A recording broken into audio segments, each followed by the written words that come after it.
Good morning प्यारे भैया बहनों। आइए आज के वीडियो में हम लोग पदार्थ के अविनाशिता का नियम या द्रव्यमान संरक्षण के नियम को समझने का प्रयास करते हैं।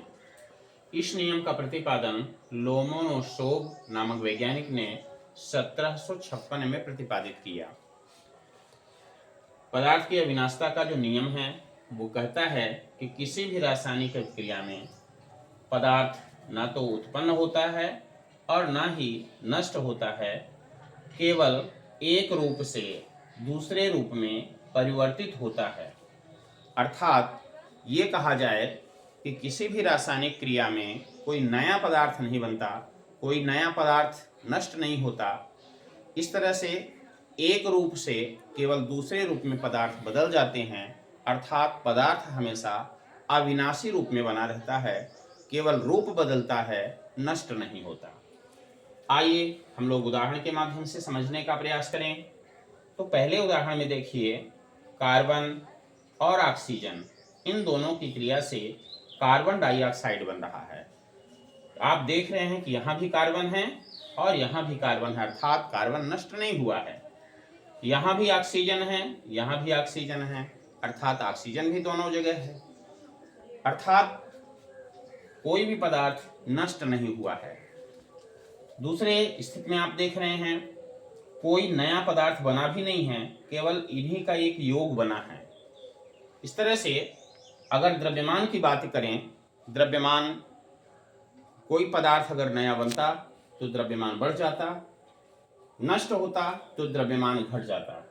कार्बन का द्रव्यमान 12, ऑक्सीजन का द्रव्यमान O2 होने के कारण 32, तो 12 और 32 44 ग्राम अभिकारक है।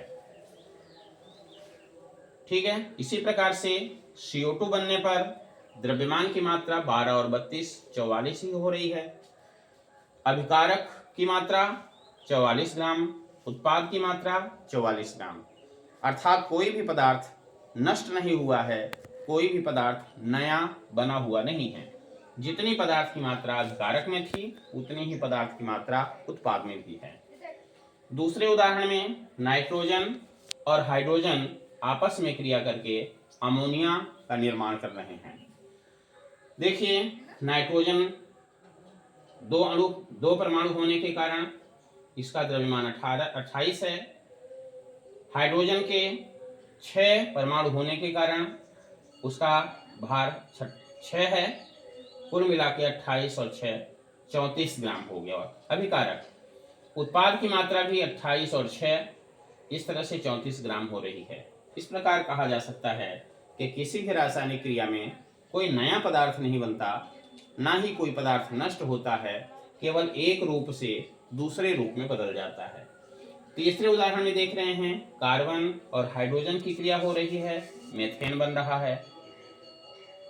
यहाँ भी अभिकारक की मात्रा 12 और 4 16 ग्राम है, उत्पाद की मात्रा भी 12 4 16 ग्राम है। अर्थात यहाँ भी आप देख रहे हैं कि अभिकारक और उत्पाद की मात्राएं बराबर हैं, कोई भी पदार्थ नष्ट नहीं हुआ, द्रव्यमान में कोई क्षति नहीं हुई है, ना ही नया कोई पदार्थ बना है, अर्थात द्रव्यमान में वृद्धि भी नहीं हुई है। कुल द्रव्यमान अभिकारक के और उत्पाद के आपस में बराबर होते हैं। इस प्रकार आपने पदार्थ के अविनाशिता के नियम को समझा। धन्यवाद भैया बहनों। अगर कोई समस्या होती है तो आप अपनी समस्या को कमेंट बॉक्स में रखें, आगे के वीडियो में उनका समाधान देने का प्रयास किया जाएगा। धन्यवाद।